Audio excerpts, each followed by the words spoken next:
오늘 말씀은 기도 생활에 대한 권면에서 신앙의 미덕을 실천할 것을 권면하는 부분으로 넘어가면서 신앙생활의 일반에 관한 그 실제적인 덕목 8가지에 대해서 얘기를 하고 있습니다. 먼저 8절 말씀을 다시 한번 읽어보도록 하겠습니다. 마지막으로 형제들이여, 무엇이든지 진실하고 무엇이든지 경건하고 무엇이든지 의롭고 무엇이든지 거룩하고 무엇이든지 사랑할 만하고 무엇이든지 칭찬할 만한 일이 있다면 거기에 무슨 덕이나 무슨 기림이 있든지 이것들을 생각하십시오. 바울이 말하는 8가지 덕목의 첫 번째는 진실한 것입니다. 진리는 하나님의 뜻이나 또 말씀에 입각하여 옳은 것을 가리킵니다. 우리의 진리가 아니라 하나님의 입장에서의 말씀을 얘기하는 거죠. 두 번째는 경건인데 원어로 보면 인격적으로 존경할 만한 이란 뜻이 있습니다. 인격적으로 존경할 수 있는 것을 얘기하는 것이죠. 그리고 의롭다라는 것은 옳고 그름에 관계된 그 단어라기보다는 원어로 보면 하나님의 시각에서 봤을 때 의롭고 공정한 것에 대해서 얘기를 하고 있습니다. 계속해서 그리스도인으로 실천해야 할 기본적인 생활 덕목 네 번째, 그것은 거룩한 것입니다. 거룩한 것은 순수한 것, 고상한 것, 섞이지 않은 것, 이런 뜻으로 정욕과는 관계없는 순결한 것, 잘못되고 거짓된 것이 관계없는 흠이 없는 것, 이런 뜻이 있습니다. 더 나아가서는 성덕에 있어서 거룩함이란 하나님을 위해서 또 하나님의 임재와 예배에 적합한 거룩과 그리고 사람의 모든 동기와 행위 안에서의 거룩함을 포함합니다. 당시 빌립보 교인들은 율법주의자들과 또 반도덕주의자들로 인해서 부정에 대한 유혹을 계속 받고 있었습니다. 그렇기 때문에 더욱더 정결하고 또 거룩한 것을 그들의 삶에 가득 채워야 할 필요가 있었던 것이죠. 그리고 다섯 번째로 사랑할 만하고, 이것은 원어로 보면 프로스필레라고 합니다. 이 단어가 신약에서 유일하게 이곳에 쓰여졌는데요, 이 말은 다른 사람으로부터 앙심이나 적개심, 흠모와 애정을 유발하는 것을 얘기합니다. 앙심이나 적개심이 아니라 사랑을 유발시키는 것, 이런 뜻이 있습니다. 그래서 칭찬을 할 만하며 다음에 들어오는데, 칭찬할 만하며 좋은 평판을 받는다는 얘기죠. 그래서 사랑할 만하고 함께 이렇게 쓰여지면서 타인의 혐오감이나 또 증오심을 받는 것이 아니라 칭찬과 애정을 받을 만한 것으로 자신을 채워야 한다라는 거예요. 그리고 마지막으로 덕으로 번역된 아레테라는 것은 장점, 의로운 행동을 얘기합니다. 그리고 기림은 덕과 연관되는 것으로 도덕적으로 칭찬받는 것으로 해석할 수가 있습니다. 바울은 이 단어를 종종 하나님께로부터 받는 칭찬, 그걸 얘기하는데 여기서는 하나님뿐만 아니라 사람들에게도 받는 칭찬을 얘기합니다. 바울은 성도가 추구해야 할 덕목에 관해서 얘기하면서 이 덕목들을 실천할 때 하나님뿐만 아니라 그리고 사람들로부터 받는 칭찬까지도 얘기를 하고 있는 것이죠. 그러면서 마지막으로 생각하십시오, 이렇게 얘기하고 있습니다. 이 생각하십시오라는 것은 깊게 숙고하십시오, 이런 뜻입니다. 여러분 8절 말씀을 읽으시면서 어떻습니까? 이 8가지의 덕목들을 읽으면서 깊게 여러분 생각할 때 어떻습니까? 하나님을 구주로 영접하고 하나님의 백성이 된 우리들은 진실되고 거룩하고 사랑할 만하고 사랑을 받고 또 칭찬을 받고 덕을 세우면서 여러분 살아가고 계십니까? 또한 이렇게 살기 위해서 여러분 깊게 숙고하고 계십니까?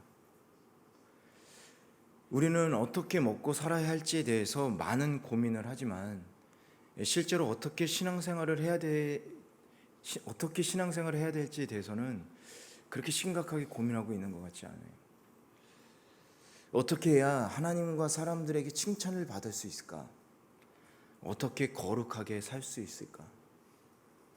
거짓이 아니라 진실되고 사랑하고 사랑받으면서 덕을 세우면서 살아갈 수 있을까? 여러분 이런 고민들 하고 계십니까? 사실 이 8절 말씀은 절대적인 윤리를 강조하고 있습니다. 이 요구를 과연 우리의 힘으로 지킬 수 있는 것일까요? 어떻게 보면 이 요구는요, 인간의 능력으로는 전혀 지킬 수 없는 말처럼 들립니다. 그렇다면 바울은 무엇을 말하고 싶은 걸까요?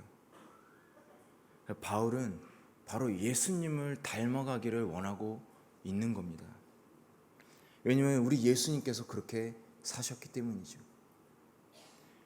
그런데 예수님을 닮는 게 이렇게 레벨이 높다라면 우리 지키지도 못하고 닮지도 못하고 끝나는 거 아닌가요? 그렇다면 바울의 이 권면이란 단순하게 원칙론적인 말을 하고 있는 건가? 그렇지는 않습니다. 우리 스스로 이 모든 덕목을 지키면서 예수님을 닮아갈 수 없지만 우리 안에 계시는 성령님의 능력으로 가능합니다.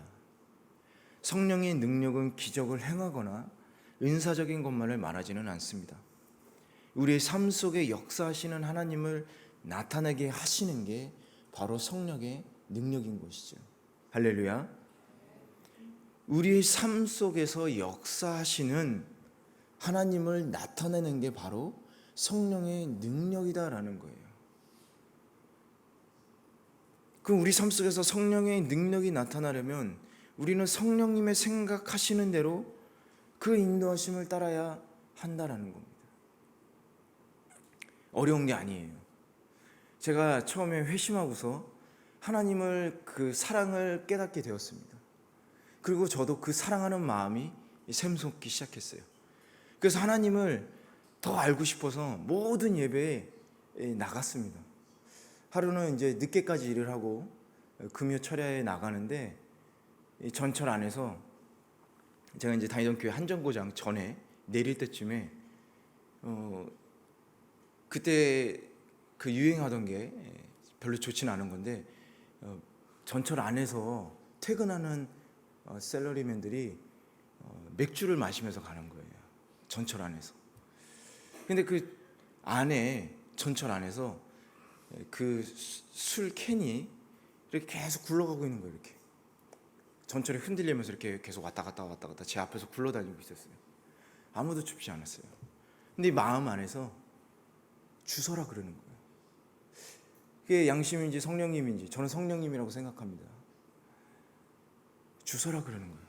제가 싫어요 그랬어요. 창피해요. 왜 술캔을 제가 주워야 됩니까? 계속 굴러가는데 주서라 그러는 거예요. 아 싫어요. 주서라. 싫어요. 그러는데 내리는 순간에 제가 그걸 줍고 있었어요. 내렸는지 제 손에 들려 있었어요. 근데 그때 그 역이 제가 다니던 교회 역하고 가까운 역이었습니다. 그래서 창피해서 계단을 후다닥 내려가서 그 휴지통에서 버렸어요. 왜냐면 제가 마신 걸 오해를 받을까 봐. 그랬는데 또 한 번은 제가 전철역에서 전철을 타려고 기다리는데 그 음료수 그 뭐죠? 페트보트를 PT병이 막 굴러다니고 있는 거예요. 주스래요. 싫다고 그랬어요. 또 주서라. 싫어요. 위험하다는 거예요. 위험하다 그러는 거예요. 그래서 제가 주웠어요. 그래서 제가 한동안 역에 가면 그걸 계속 줍고 다니는 거예요. 여러분 이게 바로 성령님의 이끄시는 삶입니다. 성령의 능력. 저는 못하거든요. 저는 절대 이 쓰레기를 주술 수가 없어요. 너무 싫어요. 하지만 성령님의 능력으로 죽게 하시는 겁니다. 대단한 게 아니에요. 성령님의 능력이라는 게 하나님이 우리 안에 있다는 것이 생활의 작은 면에서 나오기 시작하는 겁니다. 그럼 반대로 한번 또 생각해 볼 수 있겠죠. 우리 성령의 능력으로 사는 사람들은 쓰레기 버릴까요? 안 버리겠죠. 이런 아주 작은 것부터 하나님의 능력의 삶이 나타나기 시작하는 겁니다. 그뿐만 아니라 우리가 죄짓지 않고 남을 미워하지 않고 또 겸손하게 사랑하면서 중보하는 모든 것이 이 안에 들어갑니다. 성령님은 창조의 영이시고 우리의 부패한 심령도 새롭게 하시는 그런 분이세요. 저 같은 사람도 바꿔버립니다.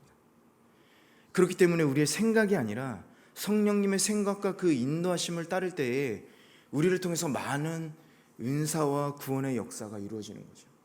우리가 복음을 전할 때 사람들이 그 복음을 받아들이는 구원의 역사도 일어나는 겁니다. 성령님께 의지하고 그분의 인도하심에 순종하며 살아갈 때 우리는 진실하고 경건하게 의롭고 거룩하게 사랑하며 사랑받고 또 하나님과 사람들에게 칭찬받으며 덕을 쌓아가며 살아갈 수 있게 되는 것이죠. 물론 우리가 성령을 의지하는 삶을 산다고 하더라도 우리는 여전히 육체의 지배를 받을 수가 있습니다. 그러나 우리가 꾸준히 성령을 의지하며 살아갈 때 육체의 지배에서 벗어나게 돼서 절대적인 윤리의 삶을 살아갈 수 있게 되는 겁니다. 우리가 절대적인 윤리의 삶을 살아가려고 노력할 때 그런 삶을 사는 것이 아니라 그 성령의 이끄는 삶을 살아갈 때 우리가 그런 절대적인 윤리를 지킬 수 있게 된다는 거예요. 이것이 바로 성령이 이끄시는 삶이다라는 거죠. 그것이 그렇게 할 때 바로 우리가 성화되어 가는 삶을 살 수 있는 겁니다. 그렇기 때문에 우리는 성령이 이끄시는 그 능력의 삶을 살아가야 되는 거죠. 그리고 이를 위해서 더욱 성령님께 의지하고 그 인도하심에 따라가야 되겠습니다. 그런 삶을 살아가는 여러분 되시길 축원합니다. 우리 구절을 함께 읽어보도록 하겠습니다. 시작.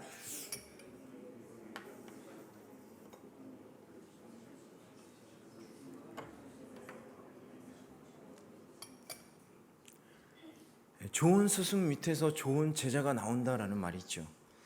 그것은 좋은 스승에서 배우기만 하는 것이 아니라 그 스승의 모습을 닮아가기 때문에 그렇습니다. 바울은 좋은 스승이었죠.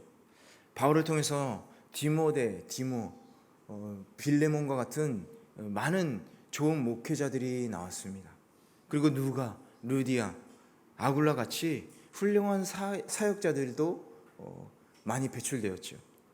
이것은 결코 우연이 아닙니다.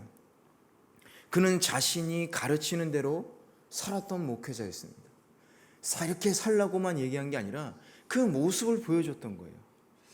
바울은 감옥에 갇힌 중에도 자신의 부당한 처지를 불평하지 않았습니다. 하나님께 감사를 했죠.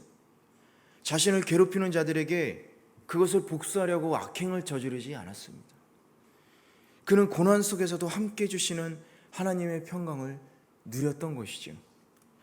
바울은 빌립보 성도들의 롤 모델이 되었을 뿐만 아니라 오늘을 사는 우리들 성도들에게도 롤 모델이 되는 존재입니다. 그렇다면 바울처럼 어떠한 상황 가운데서도 하나님의 함께하심과 평강을 체험하기 위해서 우리에게 가장 필요한 것은 무엇일까요? 그것은 바로 바울과 같이 말과 행동이 일치하는 신앙, 실천하는 신앙이 필요하다 이겁니다. 주님의 말씀을 배운 대로 행할 때에 주님을 깊게 만날 수 있는 거예요. 그 평강을 체험할 수 있는 겁니다. 많은 성도들이 성경을 알기를 원하고 또 오랜 시간 성경 공부를 해서 성경에 대한 지식을 많이 갖고 있습니다. 그러나 말씀에 따라서 실천하지 않고 배우기만 하면 머릿속은 더 복잡해지고 또 판단하기에 바빠서 정작 평화는 마음속에 없죠. 성경에 대한 의심이 생기고 그걸 위해서 더 많은 지식을 배우려고 노력은 하죠. 그러다 보니까 유튜브를 자꾸 찾아보죠. 근데 여러분 유튜브에 올라온 것들이 전부 올바르지 않아요. 여러분 성경을 많이 읽으시고 거기에 분별력이 생겼을 때 유튜브를 구별해서 보시면 도움이 많이 됩니다. 요즘에 그 유튜브가 누구든지 다 올릴 수 있기 때문에 아주 위험해요.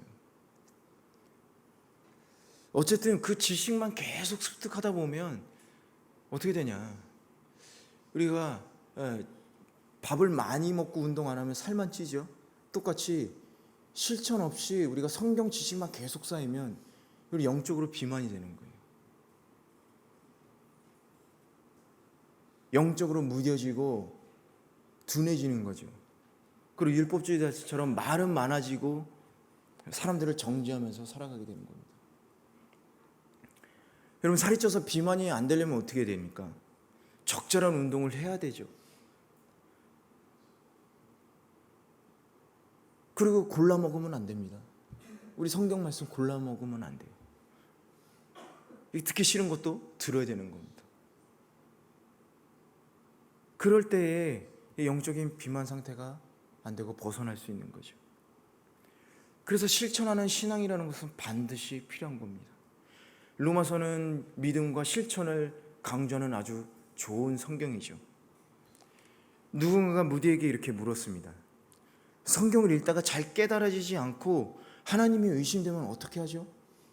그때 무디는 이렇게 얘기했어요. 그럴 때에는 성경을 덮어두고 밖에 나가서 전도하고 지나가는 일꾼들의 수레라도 밀어주십시오. 무슨 일이든지 찾아서 봉사하십시오. 그리고 돌아와서 성경을 읽으면 해석이 잘 될 것입니다. 배운 대로 실천할 때 성경 말씀을 가장 잘 배울 수 있고 하나님의 함께 하심을 생생하게 경험할 수 있는 겁니다. 하나님을 깊이 만나고 그로 인해 평강을 누릴 수 있는 것이죠. 제가 교회에서 정말 안타까운 건요, 누구 때문에 못하겠다라는 얘기예요. 우리가 섬기는 이유는 하나님을 섬기는 것이 사람들을 위해서 섬기는 게 아닙니다. 우리가 하나님을 위해서 섬기는데 누구 때문에 못하는 게 있을 수 있지만 우리가 다시 한번 기도하면서 하나님의 그 마음을, 그 사랑하는 마음을 우리가 갖게 된다면 여러분, 그렇게 쉽게 얘기하지 못할 거예요.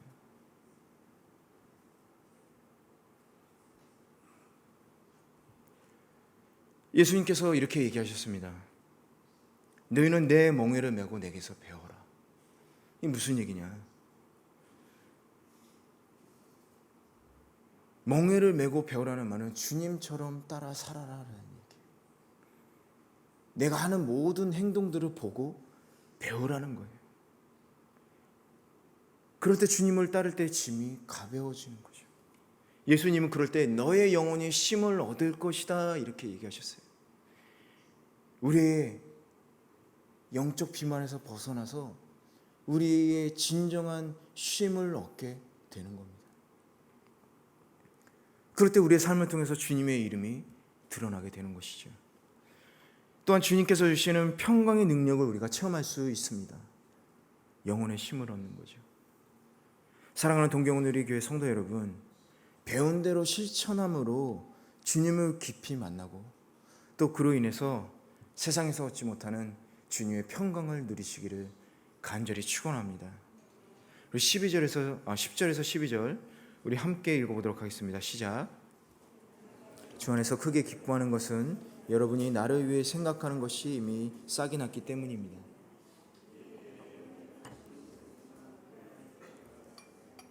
내가 궁핍함으로 이런 말을 하는 것이 아닙니다. 나는 어떤 처지에 있든지 자족하는 법을 배웠습니다. 나는 궁핍에 처할 줄도 알고 풍부에 처할 줄도 압니다. 나는 배부르든 배고프든 풍족하든 궁핍하든 모든 형편에 처하는 비결을 배웠습니다. 10절에서 내가 주 안에서 크게 기뻐하는 것은 여러분이 나를 위해 생각하던 것이 이미 싹이 났기 때문입니다. 이렇게 얘기합니다. 이것은 바울이 성경금을 보내준 빌립보 성도들에게 감사를 전하고 있는 거죠. 빌립보 성도들의 성경금을 받은 바울은 얼마나 기뻤는지 단적으로 보여주는 말씀이기도 합니다. 물론 이 기쁨은 헌금을 받아서 생기는 기쁨만이 아닙니다. 성경 헌금을 보내주기로 약속한 그 빌립보 교회는 상당히 오랜 기간 동안 바울에게 성경 헌금을 하지 못했던 상황이 있었고, 또 바울이 옥에 갇힌 뒤에나 다시 헌금이 보내지게 된 것으로 추측하고 있습니다. 그래서 바울은 빌립보 교인들이 자신의 고난을 이해하면서 함께 마음으로 응원하고 있다는 사실을 확인하고서 기뻐하고 있다라고 얘기하는 거예요.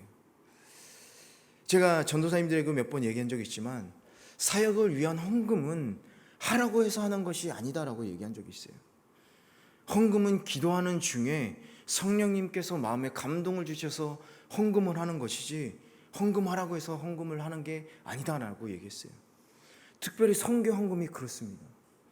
선교사님들을 위해서 기도하는 중에 하나님께서 그 마음을 주시기 때문에 가능한 거예요.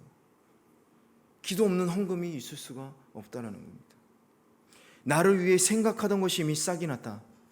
바울을 위해서 중보 기도하는 성도들에게 다시 바울에게 헌금하라는 마음이 주어진 거예요. 빌립보 성도들의 기도로 인해서 기쁨의 싹이 열리게 된 것입니다. 성도가 드리는 선교헌금은 선교사들에게 새싹이 나는 것 같은 기쁨이 된다는 사실을 여러분 기억하시기 바랍니다. 우리들이 이 땅에서 편하게 신앙생활할 수 있는 것은 옛날부터 지금까지 많은 선교사님들과 그리고 목회자들이 헌신함으로 인해서 그 어려움과 싸우고 그것을 넘어 이기면서 복음을 전했기 때문에 지금 우리가 이렇게 편안하게 복음을 전하고 또 말씀을 들을 수 있는 이런 여건이 생긴 겁니다. 그런 선교사님들을 위해서 그리고 목회자들을 위해서 여러분 기도하고 있습니까?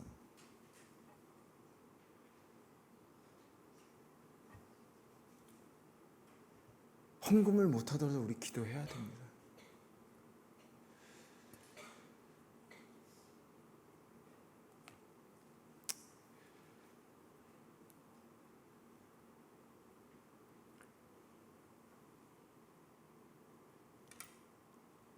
여러분 선교 헌금은 선교학에서는 간접 선교라고 합니다. 우리가 그 선교의 현장에 직접 참여하지 못하더라도 우리가 헌금을 통해서 그 선교에 동참하는 것이 가능하다라는 거죠. 헌금을 드림으로 그 선교하시는 선교사님을 도움으로 그 선교 사역에 그 하나님의 일에 함께 동참한다라는 거예요. 동경오늘 교회에 선교를 위한 많은 기도의 씨가 심어지고 또 선교 헌금의 싹이 나가기를 바랍니다. 그럴 때 여러분들의 손길 위에서 새싹의 생명력을 여러분이 느끼실 수도 있는 거예요. 그리고 다시 힘차게 복음이 전해지면서 우리 안에 또한 기쁨이 느껴지게 되는 거죠. 물론 목회자들이나 선교사님들이 헌금만을 바라고 기다리지만은 않습니다. 항상 열심히 삶과 복음을 위해서 노력하시죠. 우리 다시 11절과 12절을 읽어보도록 하겠습니다. 시작. 내가 궁핍함으로 이런 말을 하는 것이 아닙니다. 나는 어떤 처지에 있든지 자족하는 법을 배웠습니다. 나는 궁핍에 처할 줄도 알고 풍부에 처할 줄도 압니다. 나는 배부르든 배고프든 풍족하든 궁핍하든 모든 형편에 처하는 비결을 배웠습니다.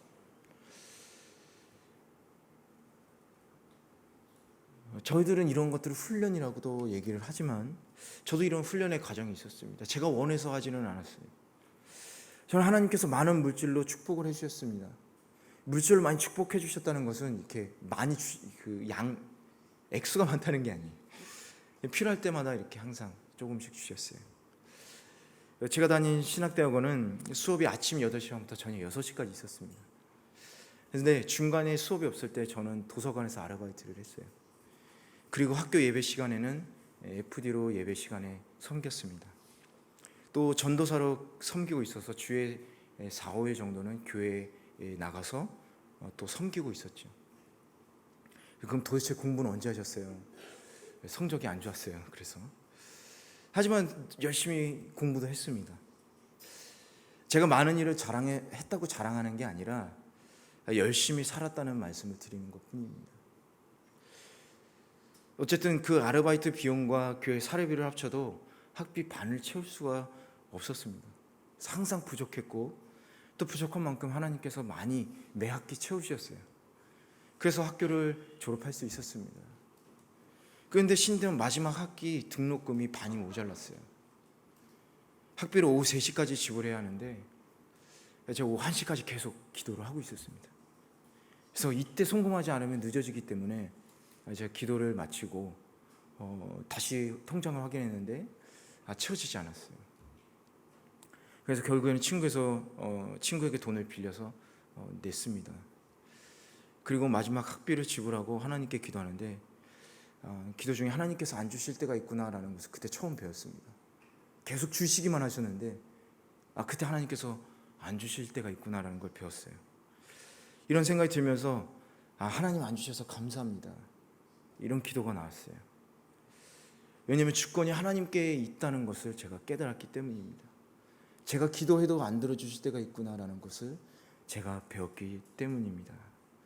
그래서 제가 열심히 일해서 갚도록 하겠습니다, 이렇게 기도하고 감사했던 그런 기억이 있습니다. 만약에 제가 이 체험을 하지 못했다면 지금 이 자리에서 이렇게 얘기했겠죠. 여러분, 하나님이 안 주시는 건 기도가 부족해서 그래요. 왜냐하면 저는 그렇게 다 받았으니까. 근데 너무 감사한 거죠. 안 주시는 걸 깨닫고 그 주권이 하나님께 있다라는 것을 제가 온전히 배울 수 있는 귀한 시간이었습니다. 그리고 또 열심히 일해서 친구에게 돈을 갚았습니다. 6개월 뒤에.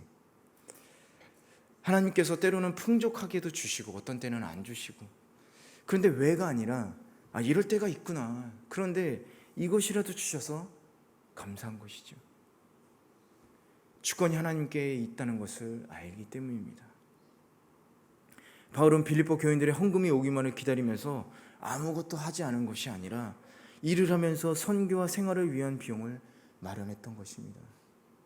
그래서 내가 궁핍함으로 이런 말을 하는 것이 아니라 어떤 처지에 있든지 자족하는 법을 배웠다, 이렇게 말하고 있는 겁니다.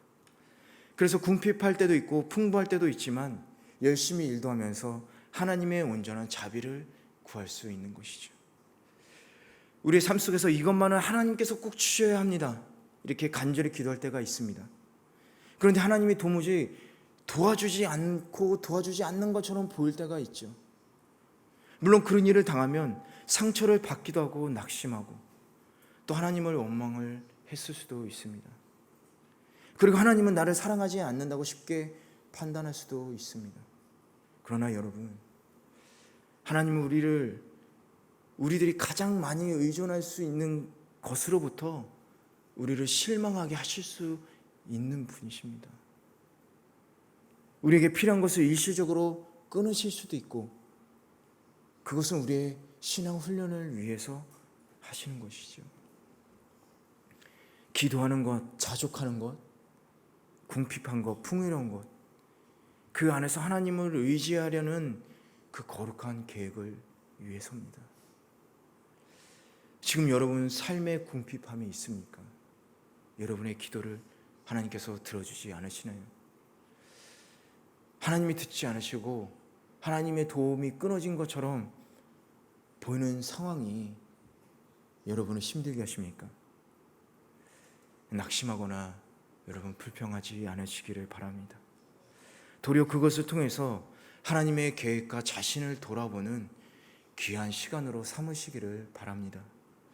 바로 여러분 자신을 소중히 여기시는 하나님의 특별한 훈련 방법으로 알고 더욱 하나님을 믿고 의지하는 여러분들 되시길 주님의 이름으로 간절히 축원합니다. 우리 마지막 13절을 함께 읽어보도록 하겠습니다. 시작. 내게 모든 일을 감당할 수 있습니다. 13절 말씀은 아주 유명한 말씀입니다.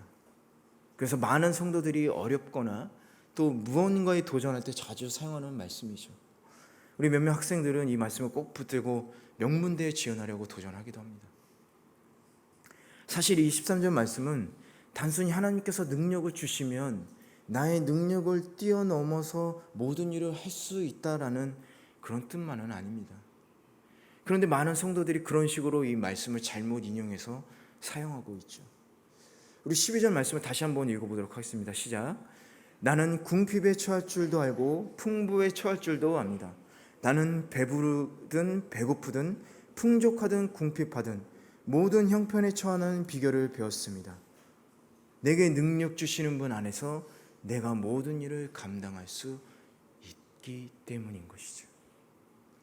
바울이 궁핍할 때나 풍부할 때나 배고프거나 그렇지 않거나 모든 형편에 처하는 비결은 바로 능력 주시는 주님 안에서 모든 일을 감당할 수 있었기 때문에 그렇습니다.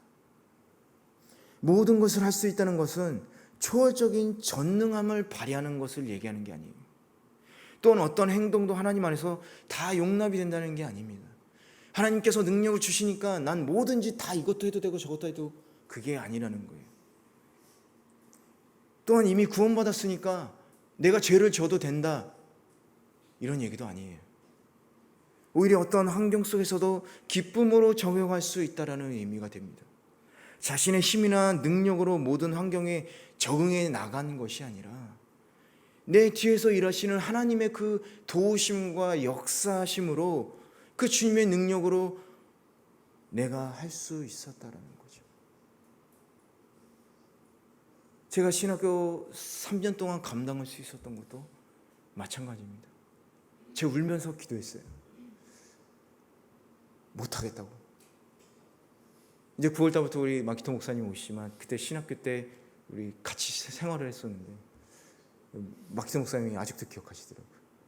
맨날 나한테 그만두겠다고 얘기했다고. 전 그만두고 싶었어요. 정말로. 너무 괴로웠고. 그런데 그것을 가능하게 했던 것은 하나님의 능력이 있었습니다. 저를 도와주시는 하나님의 능력이 있었어요. 저를 도와주는 친구들을 함께 붙여주시고, 저를 도와주는 교회 많은 동역자들이 있었기 때문에 가능했습니다. 저의 능력과 인격으로는 불가능한 일들이었죠. 그렇기 때문에 이것은, 바울의 고백은요, 아주 겸손한 고백입니다. 그는 약할 때에도 그리스도 안에서 강할 수 있다는 것을 체험했고, 또 어떤 형편 안에서도 만족할 수 있었습니다. 그래서 그는 심지어 사방으로부터 고난을 당할 때에도 절망하지 않고 이렇게 고백할 수 있었던 것이죠. 바울이 이처럼 모든 형편 가운데서 자족할 수 있었던 비결은 바로 그리스도 안에서 주어졌던 그 하나님의 능력 때문입니다.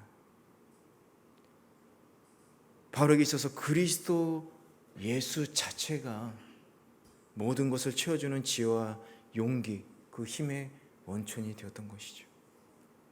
자신에게 능력을 주시는 주님과 함께 연합하여 있었기 때문에 성도들에게 있어서 절대적인 힘의 근원이 예수 그리스도를 의지하라고 강조하고 있는 것입니다.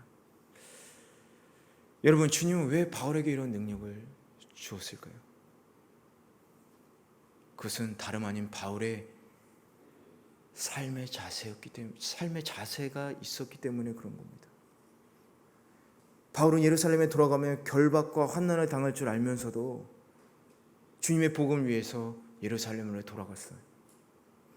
그는 살든지 죽든지 내 몸을 통해서 그리스도가 위대하게 되시는 것이다. 이는 내가 사는 것이 아니라 그리스도니, 내가 사는 것은 그리스도니, 죽는 것도 유익하다. 이렇게 늘 담대하게 고백하는 사람이었고, 그대로 실천하는 사람이었습니다. 하나님 나라와 복음과는 상관없이 자기 자신의 이익을 위해 사는 성도가 있다고 여러분 한번 생각해 보십시오. 그는 하나님의 능력에도 하나님의 이름에도 크게 관심이 없는 사람이 분명합니다. 왜냐? 그런 사람에게 하나님의 능력이 부어지지 않기 때문에 그래요.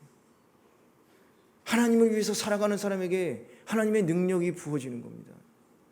하나님을 위해서 살아가지도 않으면서 하나님의 능력 주시는 자에서 내가 능치 못할 일이 없다, 그러면서 허황된 꿈만 가지고 산다면 하나님의 능력은 절대 나타나지 않습니다. 그럴 때 우리는 하나님의 나를 사랑하지 않는다고 쉽게 얘기하곤 하죠. 우리가 예수님과 함께 살아갈 때, 그 예수님의 이름을 위해 살아갈 때 우리에게 주님의 능력이 부어지게 되는 것입니다. 말씀만 외운다고 능력이 주어지는 게 아니라는 것이죠. 물론 예수님의 이름에 능력이 있는 것도 사실입니다. 우리가 예수님의 이름을 찾을 때, 그 말을 한다기보단 예수님을 찾을 때 우리 안에 계시는 성령님으로 인해서 그 예수님을 찾는 그 부르는 간구함으로 우리에게 힘이 생기는 건 맞습니다. 형식적으로 해서 된다는 건 아니에요. 우리 삶을 주님께 드릴 때 나타내는 게 주님의 능력입니다. 하나님께서도 지금도 여러분에게 그런 능력을 주시기를 원하세요. 오직 하나님 한 분만을 의지하고 만족함으로 그 얻는 신앙의 기쁨을 맛보시기 바랍니다. 그러나 우리가 잊어서는 안 될 분명한 사실, 그것은 하나님께서는 오직 예수님께 붙들리는 것을 자기의 인생의 목표로 삼는 자들에게 그 기쁨과 능력을 허락하신다라는 겁니다. 바로 오늘 말씀에서 빌립보 교인들의 필요한 실질적인 권면을 몇 가지를 하고 있습니다. 이런 바울의 권면은 당시 빌립보 교회뿐만 아니라 우리에게도 전하고 있는 하나님의 말씀이기도 합니다. 이 권면을 우리도 받아들여야 되는 거죠. 그래서 당시 빌립보 교인들이 이 권면을 받아들이고 실천하면서 살았던 것처럼 우리들도 이 권면을 받아들이고 또 실천하면서 살아야 되겠습니다. 여러분, 그럴 때 우리가 진정으로 능력 주시는 자 안에서 자족할 수 있다고 고백할 수 있는 것이죠. 그럴 때 하나님의 능력이 부어지기 때문입니다. 오늘 이 말씀을 기억하시면서 주님의 능력으로 주님의 말씀을 실천하면서 살아가는 여러분 되시기 주님의 이름으로 축원합니다.